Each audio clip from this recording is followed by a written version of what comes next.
incarcerated that many people had submitted to falling a prey in prison because they couldn't escape their environment because they didn't really see any perceived opportunities, or they couldn't recognize the value of what an education could offer. Could you just speak to that as well? Because I think that's another important piece to kind of thread out as well. And it kind of builds on what kind of Ricky was talking about earlier. Yeah. So what led me to those type of realizations, particularly while I was incarcerated, I came into contact with the work through reading. I came into contact with the work of Dr. Jeffrey Canada, out of New York, who runs the Harlem Children's Zone. And, you know, his ideas about community and education really influenced me in a strong way. And those basically are that,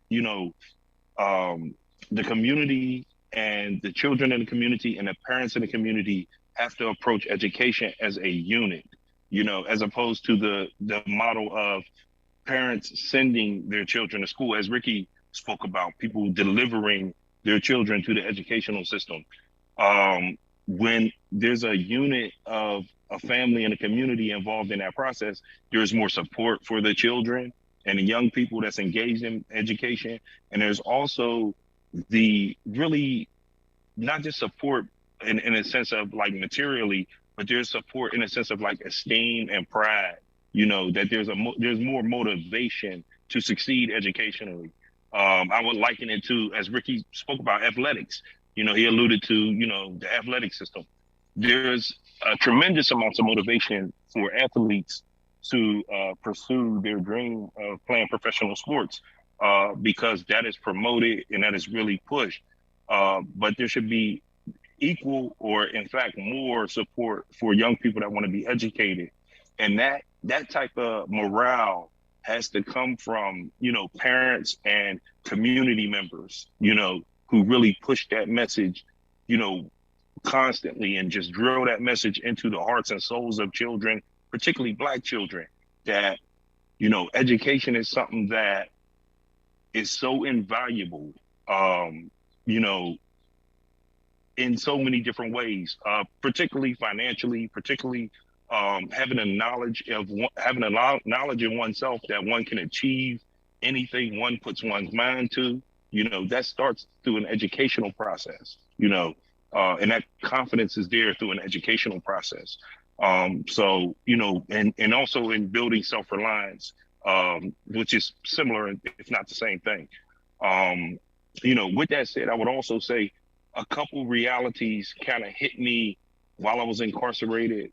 And, anecdotally, we had, myself and others had came across some information that, which I could never really verify, but that prison construction was somehow tied to, test scores of children, or there was some correlation between the need for future imprisonment based upon, the inability of children to be educated, So the knowledge of things like that, or even a suggestion of something like that is like horrifying. But unfortunately, in a system that we grew up in, this is something that's believable, right? If not a fact, it's believable. And, that underscores the importance for education, and particularly for education of youth of color and Black children in particular, that, your education, while it may not be necessarily a safety net, right? You need other things to sort of buttress you as a person, but it is one of the pillars of what will be used to construct your life and a future for yourself and for your family. Thank you for sharing. I want to switch gears and I want to talk about the time that you and Ricky both spent incarcerated. And I want you to really think about and reflect about, can you describe your prison educational experiences, your experiences in prison with education, and talk about some of the maybe similarities or differences that you noticed from the time that you had growing up when you were children and going through Pittsburgh public school. So how was that time? Because you both went to prison at a very young age. And can you talk about the differences or similarities that you've seen with your educational experience in prisons versus the time when you were growing up, when you were children, going up to the Pittsburgh public school system? So you mean like formalized education or like self-education? I knew you was going to say that, and I want you to take it in whatever direction you want to take it in. I want you to, because I know that's a point of yours. It is, because I feel like, first of all, the education system formally that you get, I did that also, but I just feel like it's impossible for one. First of all, life in America immediately creates in one group this sense of inferiority, and it begins in the education system. And you cannot condition one group in a society to feel inferior without at the same time conditioning the other group to feel superior. Though they may not personally feel that they feel superior to somebody else, you can't help it, because that's how you see in this system from two different ends of the polarity scale. And so we need to understand that we have to decide what's important in our own education. So in prison, I did, reading was what I did. That's how I traveled the world. And so, but I did read a lot of books, like, the same books I read now in formal education, I read them years ago. And, and I didn't really agree. I agreed with some things, but I always felt like knowledge without application is a fruitless tree. And so in this Western system, we objectify everything. So, but there's other worldviews, but we make people believe that in this system, if you don't believe that this system is universalized to the degree, if you disagree, something's wrong with you. Like, there's room for no other opinions. And so that makes people feel inferior, because they feel in their heart that something's not right. They feel different. And so when I went to school there, I happened upon so many Black authors, education that I thought was directly for me. I learned about my ancestors, my culture, and who did what. But in the public school system, I never even heard about any. You might hear something like Crispus Attucks, or you might hear something about, George Washington Carver, but you really never hear anything pre-colonial about, Black people. And even today, I just graduated from Pitt last year, and I would always be flabbergasted how none of the professors heard of some stalwarts like Sheikh Anta Diop, Dr. Diop, Chancellor Williams, John Henry Clark. I mean, Marimba Annie, they never heard of any of these people. And so all of the people they would give me to read and write my papers based, really you just have to regurgitate what they're saying. And I thought, this is ridiculous. There's a whole nother worldview here, but they minimize that worldview as unimportant. And so, and that is how we create this inferior, that dichotomous mindset. We create this inferiority, superiority thing. And so when this inferior group looks out on the world and sees this isn't true, especially as children, what they do is blame themselves. Something's wrong with me. But the other group, when they look out in the world and see that their indoctrination is not really true, they blame the victim. How else do we, like in today's world, like all the training that the police get or you get at any professional job, like the bank or whatever, but we still have George Floyd's every day. We still have all these things. So clearly it's in the ether. It's in the United States, period. So we have to determine, we can't keep running from that question. What is it? And it's in there. And so this cognitive dissonance that we have in the society is fixable, but we don't approach the problem, because that dichotomous mindset makes one segment of the population feel like, if I want an African-centered education, a Black-centered education, somehow that's anti-white. But that's not, because the other system makes me feel inferior from the very beginning. So yeah, no, thank you. And I want to follow up that. I think that might be one of the lines from the sessions. Knowledge without application is fruitless. I'm gonna steal it, but I'm gonna give you credit for it. Follow up before we get to James is, you talked about this idea, you had a formative education. and then you had this kind of self, almost critical education. And kind of we've had sessions all during the week about critical race theory and the controversy it has been with schools. How did you begin to develop, especially in a place like prison, and even you weren't getting this radical kind of critical education in your kind of graduate program, and even kind of growing up? How did you develop that radical or critical educational lens, that Afro-centered lens, and while during your time in prison? I think you're on mute, Ricky. My bad. I mean, thankfully, I was just born without a self-esteem deficit. I never felt better than anybody. However, I never felt lesser than anybody. And so, and it became clear to me that these systems, school, you know, these people, if they didn't try to make me feel lesser than, they just assumed I was lesser than. And they always assumed I couldn't speak for myself, or I didn't know what was best for me. And I kind of resented that. And so I just felt like, you know what, there's got to be more. This can't be it. And so even on the street, before I went away, I was a young kid, but I hung out. I was very mature for a youth at 14 or so. So I was hanging out with older groups. So there was a group from Philadelphia, you know, Move, and they was hooked up with a group in Pittsburgh called the Imaginarium. So people would sit around and, you know, maybe smoke weed or something and philosophize about the world. And I would hear such great ideas, and I thought, wow, now these people know what they're talking about. And so that was my bent from the beginning. It made me really want to go to school more. They encouraged that I go to school and learn everything.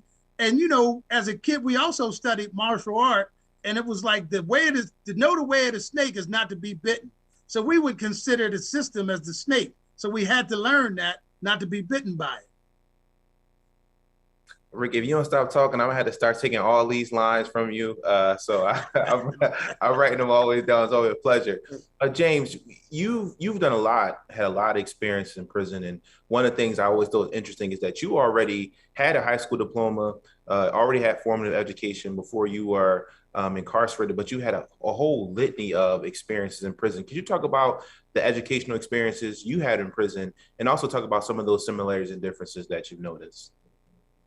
Thank you. Yeah, so definitely, again, echoing some of the things that Brother Ricky is saying, man, they are right dead center on point, you know. But in my own personal life experience, I can speak to, you know, yes, before I entered prison, you know, I was able to get my GED because unfortunately I had dropped out of high school, and, you know, the family involvement that I did have at the time, they really strongly encouraged me to get my GED, and I did that, you know. And but consequently and unfortunately, almost immediately after that, I was arrested and incarcerated for this crime. And you know, when I got to prison, you know, I still had a thirst and a hunger for knowledge and self-development.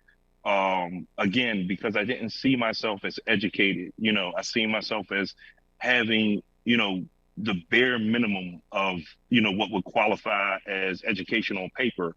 But by no means did I see myself as really educated, because I actually did know what that meant. You know, I had the opportunity and fortune to know what it is to be educated, especially, you know, at the level that I was not. So what I immediately began to do, as Ricky stated eloquently, is I began to read. I can't tell you the amount of prison library cards that I sort of just burnt out. You know what I mean? Back to front, stamped all the way. You know, they would be like, man, we got to change your card, man. You know, I'd be like, okay, cool. You know, I just got to wait a couple more minutes, but thanks, man. Appreciate it. You know, and they would constantly run my cards in and out. And I would just go through sections of, you know, the Dewey system, you know, just reading different parts of the catalog inside the library, particularly those that interest me first, and then moving onwards. And also, that was, again, the ability that I had, the foundation that allowed me to enter prison and be able to begin that journey was because of that critical and positive education that I was fortunate to have as a young person in a very formative years of my life. So I always believe that that is extremely critical, that very young people be highly educated and it is densely educated as possible. However, again, once I got in prison, and once I took the first steps on that educational journey, it just opened up a whole new world to me, and new experiences began to open up as well.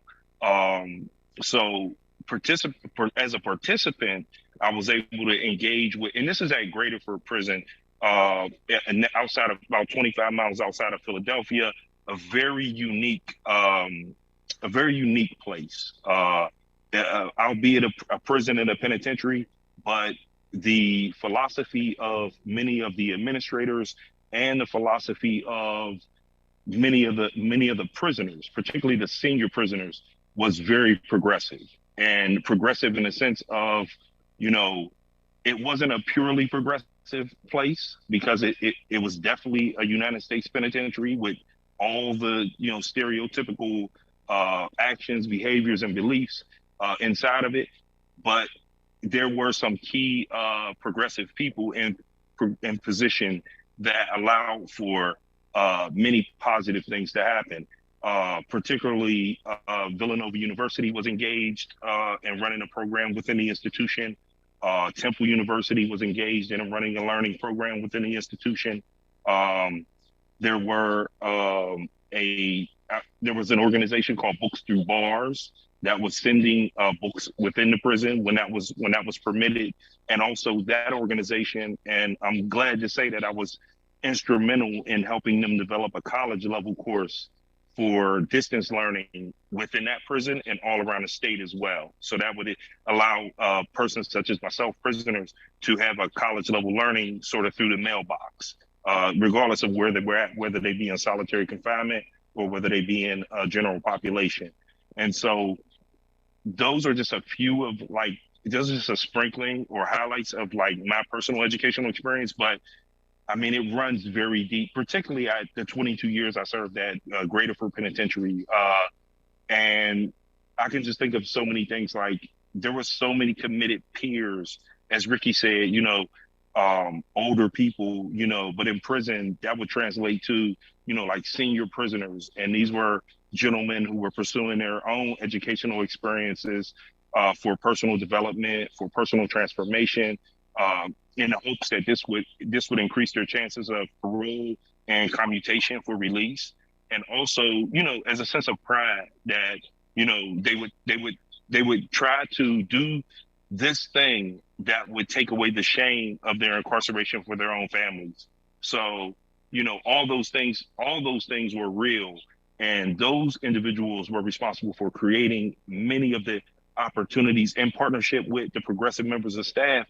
They were responsible for creating so many educational opportunities for guys such as myself, and beyond that, opening up the doors of the prison, literally, to bring people in like Dr. Michelle Alexander, to bring people in like Dr. I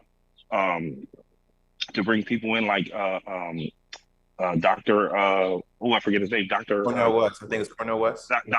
No, I didn't forget his name, definitely. But Dr. West, they were responsible for bringing in these scholars, these giants, and allowing the population to engage with them, in a usually a one-time setting, but usually in a lecture, in a speech, in a sort of explanation of their material.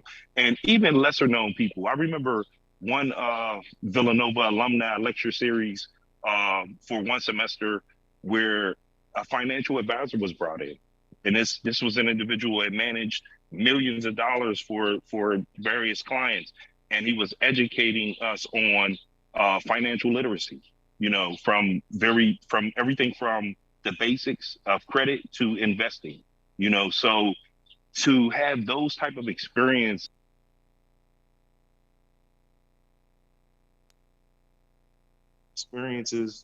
in that environment was just, I can't, I can put words to it, but, it's almost like you have to experience it, Listen, that was powerful for me. The ways that you have conceived of, like, not just the educational experiences that were provided, but also the ways that you also had to make educational experiences for yourself. That was powerful for me. I think we do a good job of asking formerly incarcerated folks about incarceration. Rarely do we think about ideas around freedom. And so what I want to ask both of you all is particularly, how did you envision, or what were your ideas about freedom when you were inside? And what are your ideas about freedom now? What do you believe freedom to be now? And as a third part, I want to ask how your current work is aligned with what you see as freedom now, right? So what did you see freedom as when you were inside? What do you see freedom as now? And how does the work align with what you understand freedom to be? First of all, I personally believe that most people today are not free, just given a few sets of choices, and they choose one or the other. Like, just for example, Republican, Democrat, and they feel like I'm free to make a choice. But you learn in prison, you can choose, but you really don't have any autonomy beyond those few choices. And so you're really not free. The only thing you can ever be free in is your mind. You see, and so I felt that as long as my mind was free, as long as I could have ideas and concepts, and I really felt like I understood a lot about why people did what they did while they were in there, why guards acted the way they did, and why, convicts acted the way they did. I thought I understood this, and I thought that gave me the advantage because I was free enough not to make those choices. So I was doing life, and so, I had been through the legal system so long, it became, like, I don't know if I'll ever, like, physically walk out, but it doesn't matter because there's so many people. It's a revolving door that come in, and my job was to wake people up to the degree that they didn't make those same one or two choices, that when they got out, they could do anything they wanted. And that was my job. And so I felt like that made me free because I did live like vicariously through other people when they got out. I was just happy that some people got out and never came back. And so, and I did realize that, like I said, a lot of the guards weren't free. Like, many of them had, after you're there for so long, they start seeing you more as a person rather than a number or something. And so they end up talking to you. And many of them were so dissatisfied with their lives. I just couldn't believe that how dissatisfied people were. Like, in my mind, anything outside of prison would have been good. But they didn't really feel that way. And I just felt like, wow, the world's not free. And so we have to really, like, individually think about that. Like, what does this mean, freedom for me and freedom for the world? So I felt like it always came back to the mind. You have to free your mind. And in today's world, since I've been liberated from that environment, I still feel like people are not free. I feel like most of the people I know in the workaday world would rather be doing something else. They're working for money rather than personal fulfillment or personal enjoyment. And I just feel like you have to figure out a way to do something you would be doing anyway, whether if you got paid or not. And so what I do now to make a lady friend of mine said that I've developed the most stress-free life ever that she's ever seen. And I took that as a really good compliment because I don't put myself in those positions where I feel like I got to do anything for money. Like, I feel like I've learned some lessons about how the universe works. And I learned those, like, I wouldn't go back to prison, but those lessons I learned, I feel like served me quite well. And I feel like I'm able to pass those on to a lot of other people on the street now. And so that is my freedom. Can I ask you about House of Hope? Tell me a little bit about House of Hope. House of Life.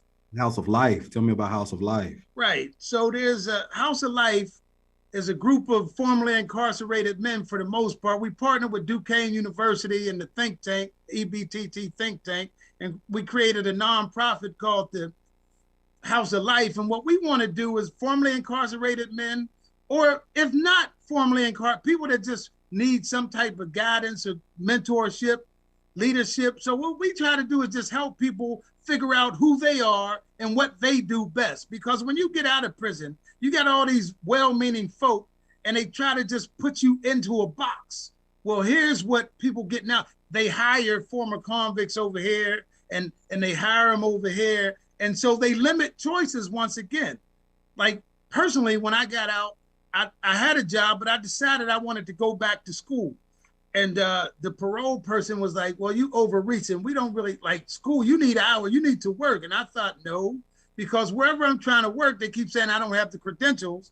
And I feel like I have better credentials than anybody that interviewed me thus far. But still, so I went back to school against his recommendation, and we had a big fight about it. And I was almost in violation, but then we had to look at the rules and say, well, college is workforce development, so there's no punishment to be had.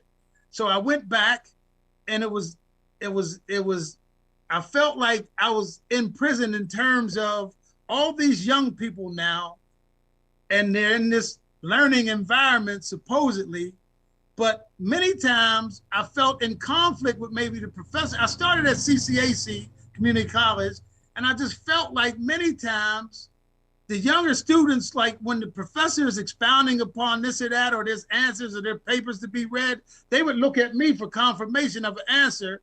And, it would be hard for the professor not to see this. And so we would have like our issues about who's running this class. And I just thought, listen, the thing I told all the students was no matter what they say, you have to evaluate it. You just can't assume it's a fact and then try to act off of it. You have to see how it works in your life and your own belief system. Because left to your own devices, you will develop your own worldview. You already have, but you hide it because you want to fit in, you want good grades, and you want to earn a decent living. But I just feel like if we look at the like industrialists of the past, or even today, like the people that invented Facebook and Apple, all these are college dropouts. Like they didn't, like the college experience as far as education did not make them their fortune. Who they were made their fortune. And so I just don't feel like that is the only way to progress. But I feel like it's an individual call. If you feel like it helps you as a person, then by all means. But if it doesn't, don't be trapped into what somebody else says is the right path for you.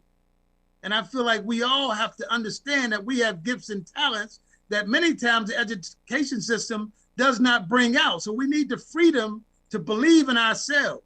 We need the freedom to understand that we're capable of anything we desire. And if this universe can give you the desire, it can also give you the means to fulfill it. That's something I learned. And so that's what I consider freedom. Power, so much power. Thank you so much for that, James. Similarly, if you can just tell me some of your ideas about freedom and how the work that you are currently doing aligns with your vision of freedom, we would love to hear it. Oh, no doubt. I mean, it's a beautiful question. Again, man, I feel like, in a sense, this is the type of conversations as I evolved that we would have behind the wall, with older guys, expounding upon various philosophers they read, and then pairing it with their own life experiences about things like justice, freedom, what is the meaning and purpose of life, etc. So this conversation is definitely in tune with that spirit. So, but again, as far as my ideas of freedom, what originally, when I was incarcerated initially, my sense of freedom was just to be anywhere outside of the environment I was in, which was prison. So, that's like a very childish, type of concept of freedom, right? Like to be there and not here, right? What I began to understand as I evolved, and more information came into me, more insights came from within me about my own life and who I am. What I then understood was that the freedom that I'm searching for is within my own heart and mind. And once I discovered and latched onto that and really fed that, then all the other external freedoms will grow, right? That didn't take away the desire to be, outside of prison. But what it did do was it sort of instilled in me, as Ricky stated, that, if I am here and while I am here, I'm going to be free. You know. Hey James, I think your volume is a little bit low. Oh, I think you might have okay. How's that? a little bit better, but it still sounds a little bit low. I don't know if Let's see. How's that? it's better. Okay. I'll try to speak a little louder if that'll help. But again, you know, that type of freedom, that type of evolution of a concept of freedom within myself was really critical into getting me where I'm at now. You know, and as an artist, you know, a lot of my practice, not so much conceptually, but internally, is centered around freedom and centered around making choices that, you know, only I can make. You know, making choices that I believe in and being free to make those choices. Um, so, you know, to me, freedom is definitely critical in the work that I do now artistically, but also in the sense of freedom to engage with the community, freedom to, you know, interact with people in different places, whether it be art related or not. You know, to me, that freedom is essential in accomplishing goals of like community development, activism, and my own personal artistic practice. So, you know, Tell us, that concept of freedom. can you Go tell ahead. us about the mural projects or some of the other projects that you've been working on? Oh yeah, absolutely. I'm currently an artist participating in the Carnegie International 58th edition uh, in Pittsburgh, which will be unveiled in September. What I'm doing for that 58th International for Carnegie International or Carnegie Museum, as we know here. What I'm doing is a mural inside the community known as the Hill District, which is, you know, most widely known as the home of August Wilson. You know what I mean? But and I chose to do that mural here for a particular reason. And the model that I used to produce this mural is a community based model. You know, where, you know, we bring the community in and we have meetings about, you know, what visually the community wants to see, and from there, you know, that mural develops, and not so much on its own, but it's sort of those ideas that the community has are channeled through me as the artist. And, you know, I use myself as a vessel that they can artistically speak through. And God willing, tomorrow we'll have the first of two paint days on the 25th and 26th, and we'll have them in the Hill District. So we'll have like a little paint party, you know. So we'll throw down and get busy on some paint. Aside from that, I'm involved with an organization based in New York called Art for Justice.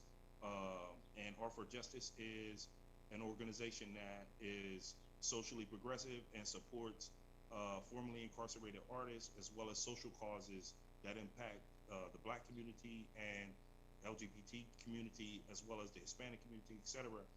And Art for Justice is critical in supporting my work, particularly nationally, but also in the New York area. And one of the current projects that I have there is in Lower Manhattan. I'm doing a outdoor installation of some artistic public art. I won't describe what it is, but it's public art in Battery Park. So, you know, those two things currently have my attention.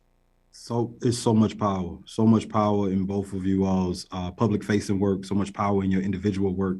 And I'm honored to be on this call with two activists who are building better for us. We just want to also notice that the chat function is open. And as we get close to ending our time, if you could just leave, if you have questions for Dr. Files and I or the panelists, to drop them in the chat so that we can keep the conversation going. And while we give you a chance, and we have Robin Renee, who's monitoring that for us, my big little sister, I like to call her. And as people are getting their questions together, I want to start off with Ricky. And then throw it back to James before we go into our Q&A portion. And I do see the questions coming in now. There's been a lot of talk around abolition. And also, as we think about in the center, we always thinking about liberation, thinking about freedom, thinking about different possibilities for our future. If you had any critiques or any insights about abolition, and as that relates to both the school prison nexus, things in the educational sense, when you were growing up in schools, and also as it relates to the time that you spent in prison. I think one of the interesting things is and James can vouch for this. I'm a part of an organization called the Inside Out program. And one of the models, it says moving past the walls that separate us. And oftentimes prison walls, barriers, or any type of systemic oppression is that barrier is there not only to keep certain individuals inside the prison or inside their situation, but to also keep individuals out. And as we think about abolition, what does that may look like if we think about new structures, or wonder if you had any critiques about the educational system and the criminal justice system as around this topic around abolition? Well, I think clearly I wouldn't define myself as an abolitionist, but I do believe in abolition because I do believe that the whole system that we have is founded on something that could never foster and promote justice to begin with. It never was designed to.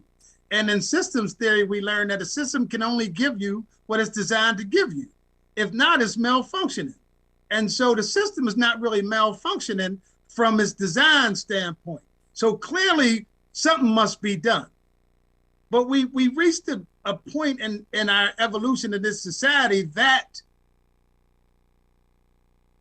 I feel uncomfortable even saying this, but we do need some kind of justice system, not criminal justice system, but justice system. However, the system as presently constructed, as I said, cannot give justice, doesn't even know what justice is, understands punishment, but is hypocritical in nature. And so I just think that has to be gotten rid of in one way or another. It can't be reformed or something. It must be done away with and started over. Thank you. And then we'll just pose over James before we go to the Q&A about thoughts around abolition, either on the education side, the school to prison nexus, or even on the criminal justice side. So to me, I'm a fall on the side of being an abolitionist, in a sense that I'm encouraged and hopeful and working towards a future in small ways, in incremental ways, in which prisons as we know them cannot be a reality in the future, right? In this country. There's a lot of debate and discussion about what that looks like, particularly on the side that I stand on, and the people that I associate with. But I think we are all in agreement that the current model or models that exist are, as Ricky said, unworkable, right? They're not life affirming, and they really have no relationship to justice. With that, and what's tricky about that is there are so many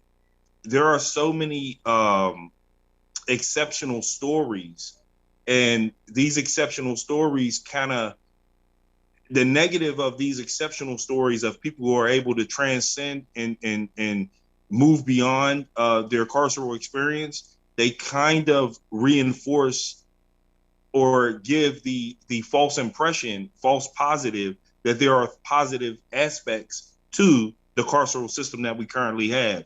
Nothing could be further from the truth.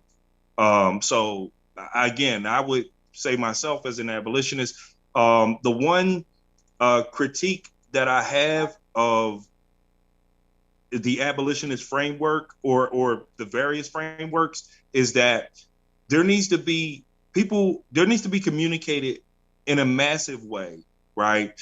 That abolition in this country, particularly as it pertains to the carceral spaces, it will be incremental.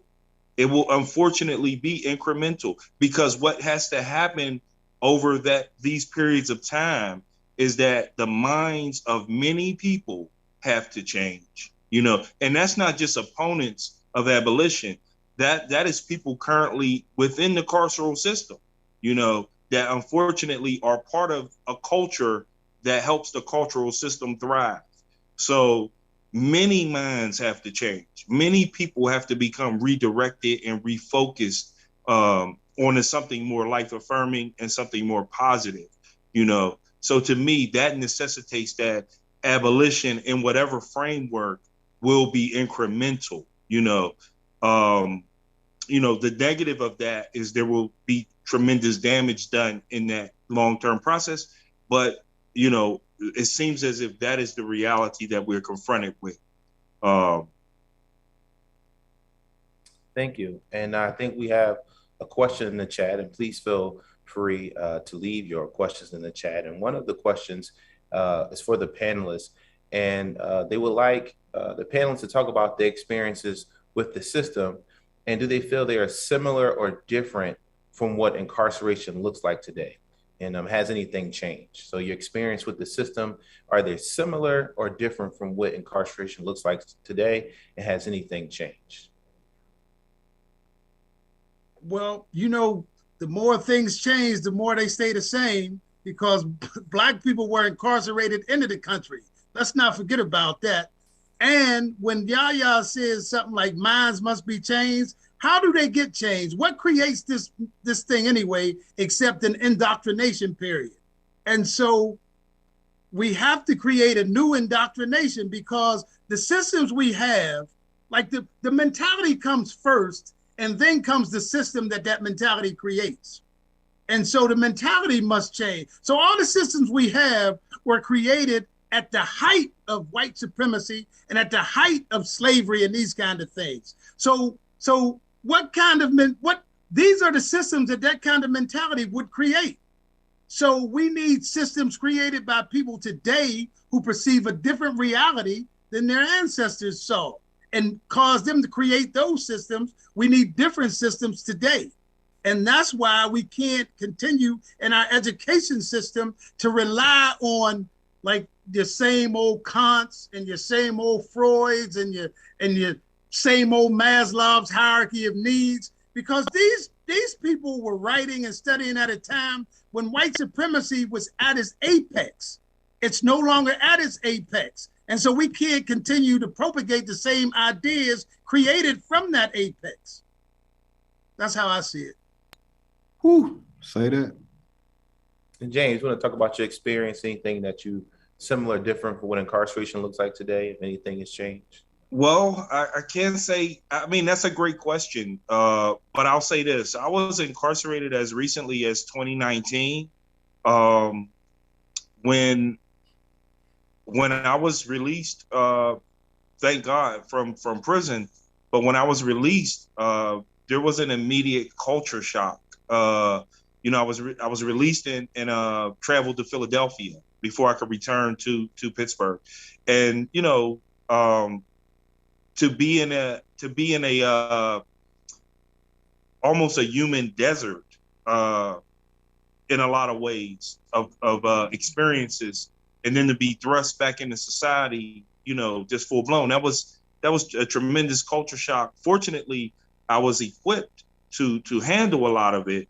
But even with that equipment I had and a lot of preparation and help, it was still a culture shock. One thing I can say is, and Ricky sort of touches on this when he's speaking about the sort of shop-worn ideas or shop-worn philosophies of intellectuals and people who have constructed the reality of the society that we live in, and particularly globally as well. One of the most surreal experiences that I had in prison was reading the works of like George Orwell, his journals of when he was in India, and having the opportunity to read 1984 and Animal Farm, and also reading like works of B.F. Skinner, but being in that environment while reading these things, and it just speaks directly to what Brother Ricky is saying, that, to read something, some of it fiction, which is literal, and then to some of it's actually the author's life experiences, and then the other parts of research. To read those things in a carceral space just gives a whole nother reality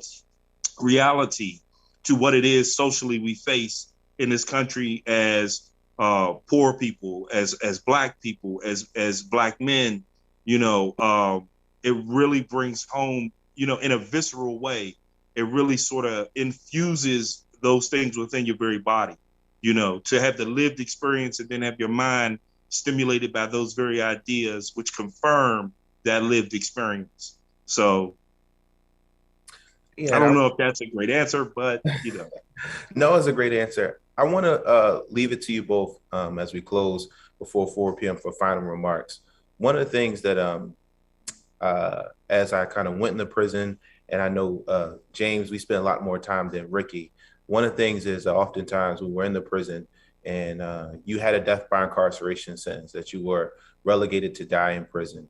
And one of the things that was a sense of hope and amazement and strength for me was that even though you had this sentence, you never gave up.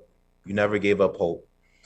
You never stopped fighting, and you never were relegated to what the circumstance, even though it seemed as though it was a hopeless situation. There's been going a lot that's been going on in our nation. Recently, there's been a Supreme Court decision that was even handed down that has a lot of people feeling hopeless, feeling anxious about the turn of our nation. Wanted to turn over to you for final remarks, especially as you went through a situation that seemed hopeless, that words of encouragement you can give just to the panelists, as well as your final remarks before we close out.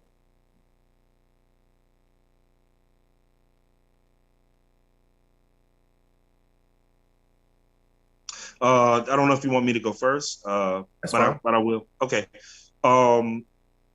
So yeah, I mean, to me, you know, what was critical in moving through that stage and that experience in my life was the understanding that my life individually is finite, that I only have a certain amount of time here with other people on, you know, in this reality, on this planet. And I need to, one, be the best person that I can be, right? You know, for my own personal, you know, humanity, to be able to express my full humanity and maximize my personal potential. And then two, have that humanity and that potential touch other people. Pardon me. Those two things, those two realizations really propelled me to abandon any fear of death, any fear of death within the carceral system, and just gave me laser-like focus on what I could do to improve my own situation as a person, as a human being, and how that improvement would translate into the improving the lives of those around me and, you know, people outside in the community, even while I was in prison. So sort of like concentric circles and the ripple effect. That's what, that's the effect that I sought to have. And for the most part, it was very successful.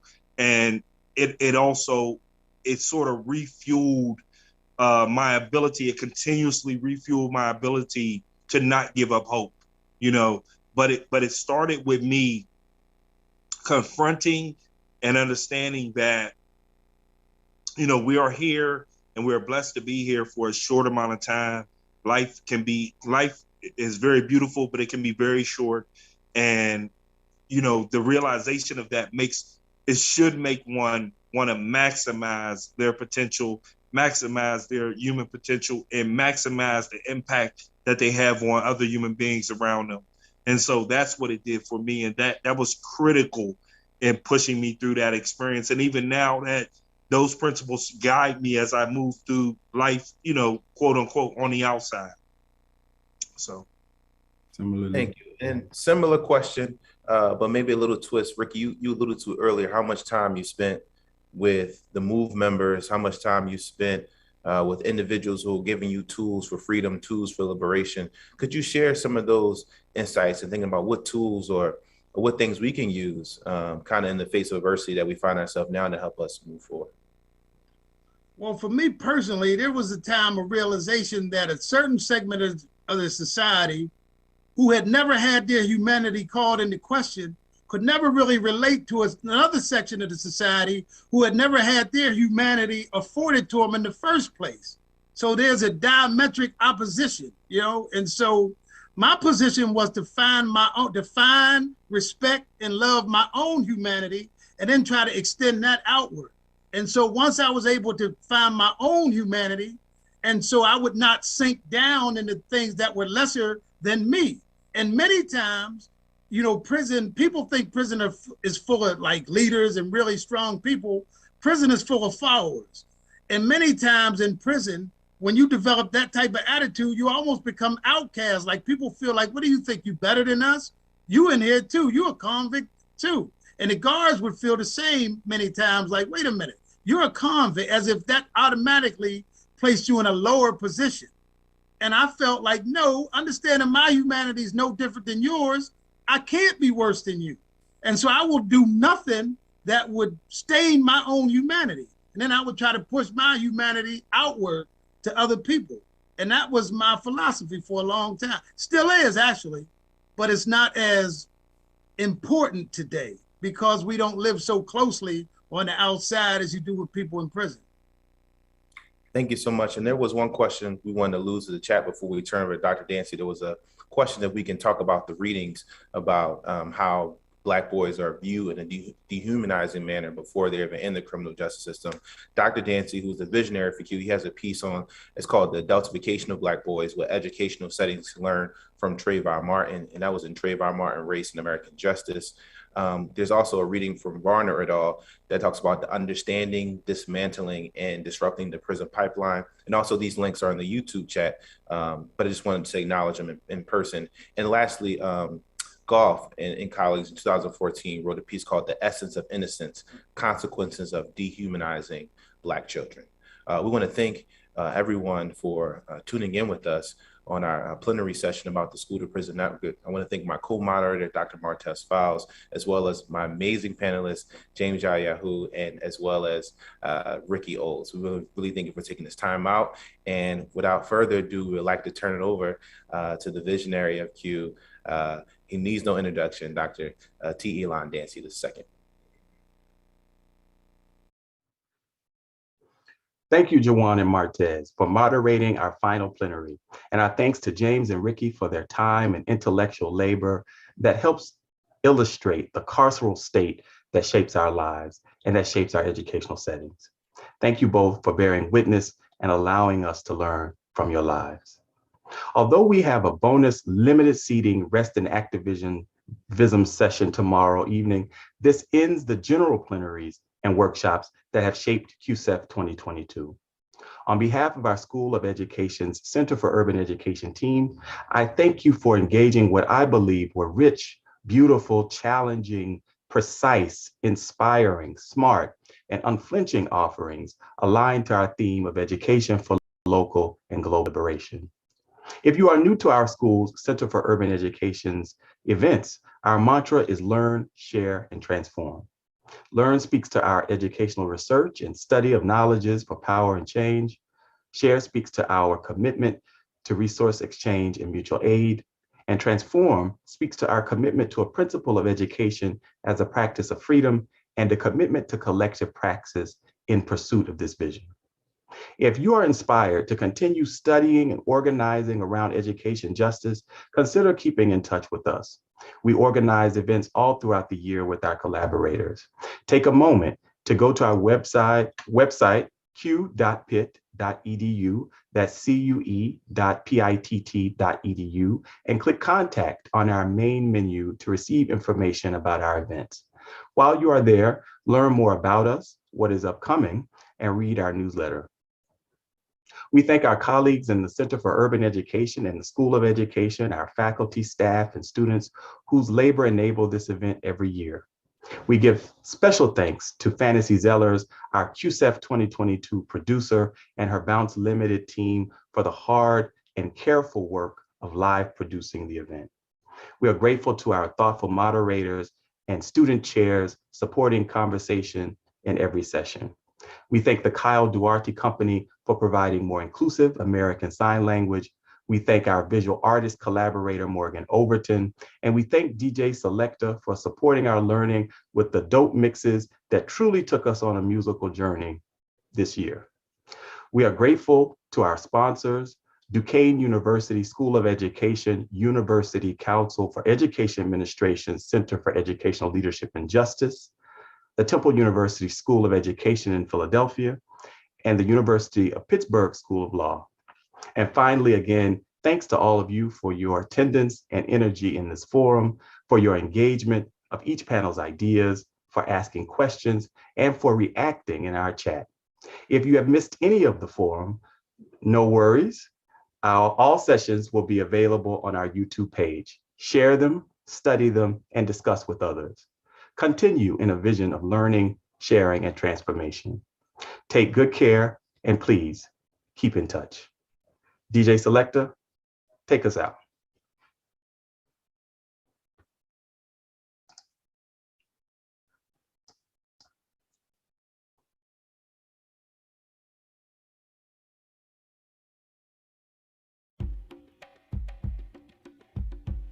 We're back for Q 2022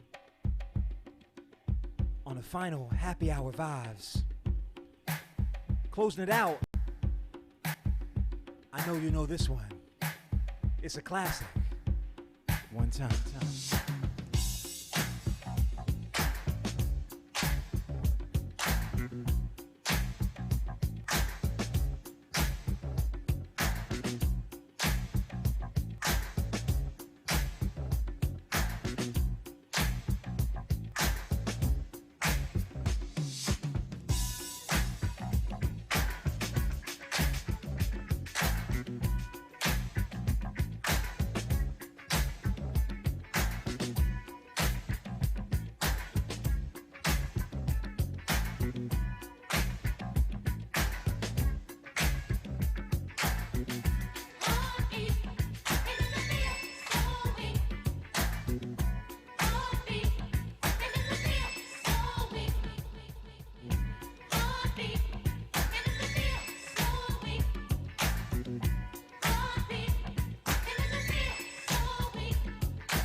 On the breakdown for Q 22. I'm in heaven with my boyfriend, my laughing boyfriend. There's no beginning and there is no end. Time isn't present in that dimension. He'll take my arm when we're walking, rolling and rocking.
oops, your mama said oops, your mama said oops, your mama.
Up in the morning, love,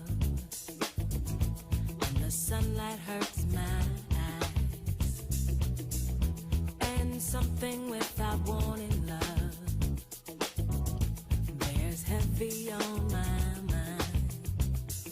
And I look at you, and the world's alright with me. Just one look at you, and I know it's gonna be a lovely day.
Sun in the sky, you know how I feel. Breeze drifting by, you know how I feel. It's a new dawn, it's a new day, it's a new life. Feel me? Feel me? Feel me? For me, yeah, yeah, yeah, yeah. For me, yeah, yeah, yeah, yeah. For me, yeah, yeah, for me. For me, yeah, yeah, yeah, yeah. For me, yeah, yeah, yeah, yeah. For me, yeah, yeah, for me. Birds flying high, you know how I feel. Sun in the sky, you know how I feel. Breeze drifting by, you know how I feel. It's a new dawn, it's a new day, it's a new life. For me, yeah, yeah, yeah, yeah. For me, yeah, yeah, yeah, yeah. For me, yeah, yeah, yeah, yeah. For me, yeah, yeah, yeah, yeah. For me, yeah, yeah, yeah. For me, yeah, yeah, yeah. For me, yeah, yeah. For me. Fish in the sea, you know how I feel. River running free, you know how I feel. Blossom on a tree, you know how I feel. It's a new dawn, it's a new day, it's a new life. For me, yeah, yeah, yeah, yeah. For me, yeah, yeah, yeah, yeah. For me, yeah, yeah, yeah, yeah. For me, yeah, yeah, yeah, yeah. For me, yeah, yeah, for me, yeah, yeah, for me, yeah, yeah,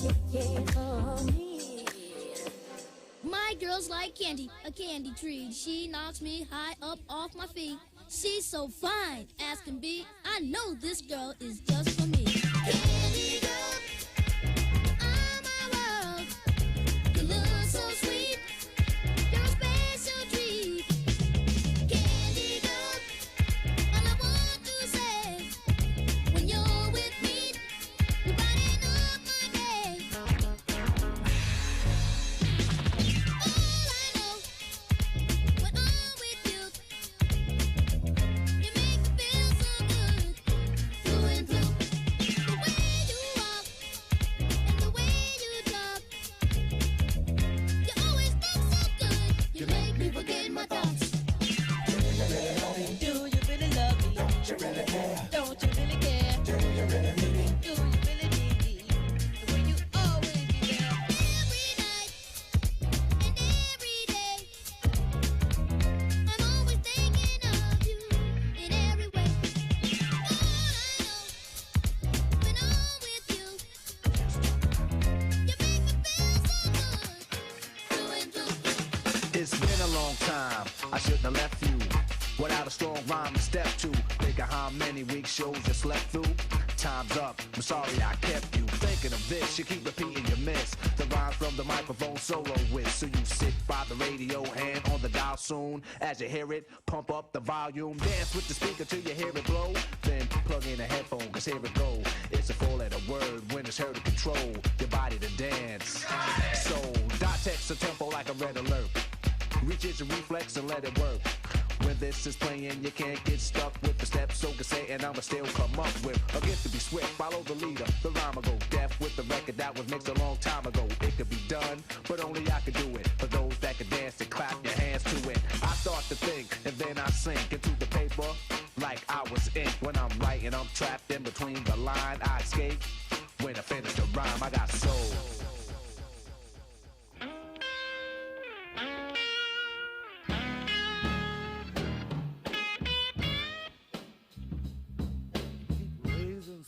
About play this chord. You ain't hitting the B flat right. I'm gonna make a hit and it's the last thing I do. Now I done come home to you and you'll put your cold feet on me.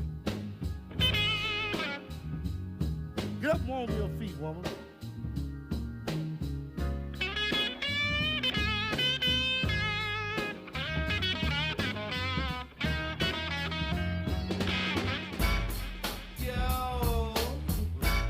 Chubb Rock coming back hard for 1990. Word out, word out. Kick this out to my man Rob Swinger, Hot Dog Dinky, Manager Butt, Ev Lover, you know what I'm saying? Dr. No. Here we go. It's the hitman, yes, the hitman, yo, you know it. The thirst quencher, the man on the sequencer. He was scared to kick a 16 bar. He's not a rap star, not saying that I am, but on the jam. I'm gonna kick a little, not a Dr. Seuss riddle. No cats in hats, fox in some socks. But to the DJ jocks, check your clocks. 1/2 what? Time to... Not a pistachio, he uses a Casio keyboard and a Tascam board. The click in the B50, get nifty, born with the gift, time to get picked. Not with the manufacturing of a spliff, he never wrote one, never sold none. The beats give me the high that brought fame to us, and how we gonna kick it, huh? Just let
can see the stars all the way from here. Can't you see the glow on the window pane? I can feel the sun whenever 22. you're near.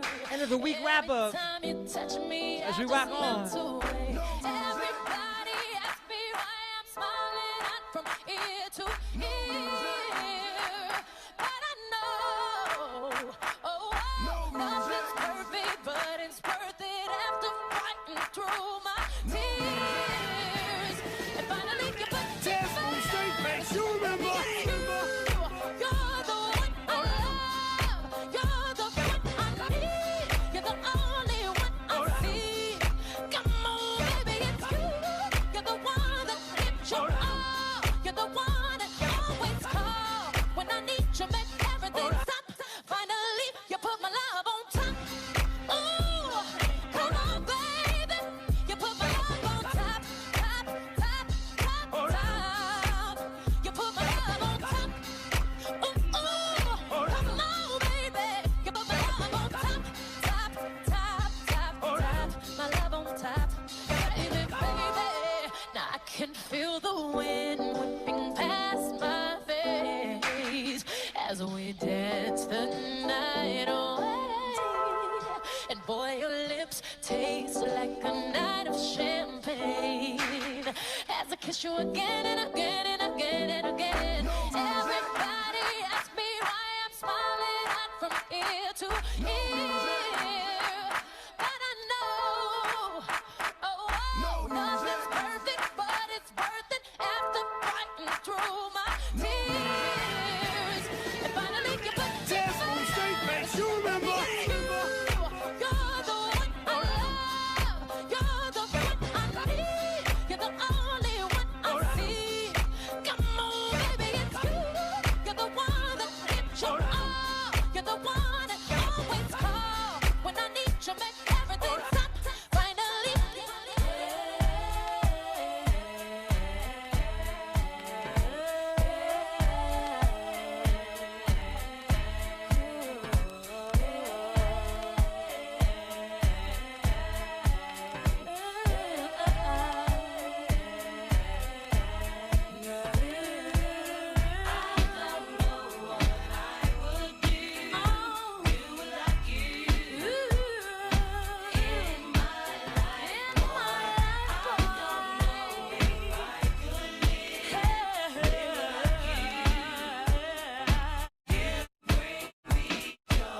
You know if the time is right, I don't wanna fuss and fight.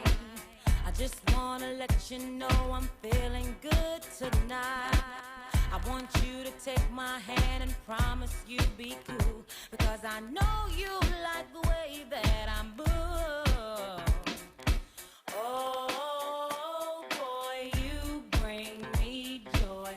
Some try to plague me, but they can't fake me.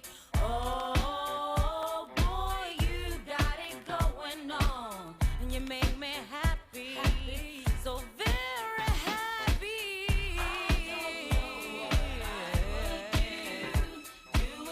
I don't know what I'm gonna do.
That's how we do for the Q 2022.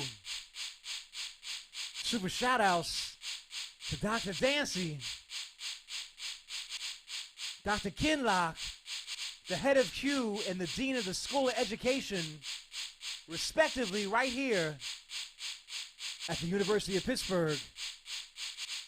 Thanks for rocking with the Urban Education Summer Education Forum. Remember, the hashtag is Q2022.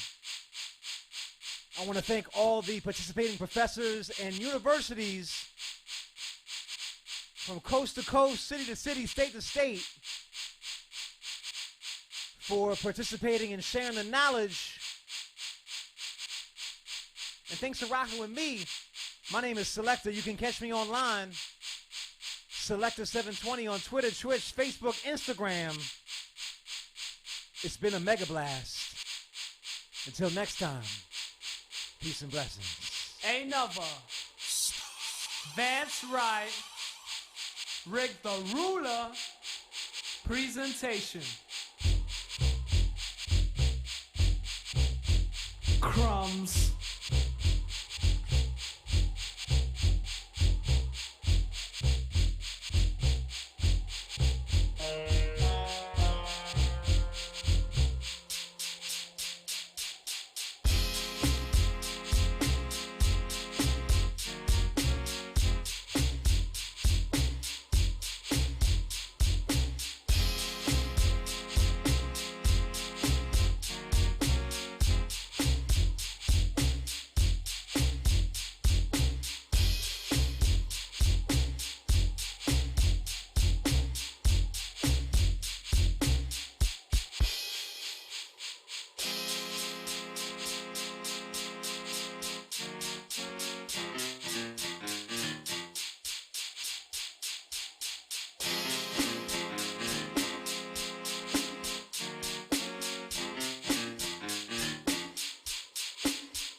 Here we go.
wait for it.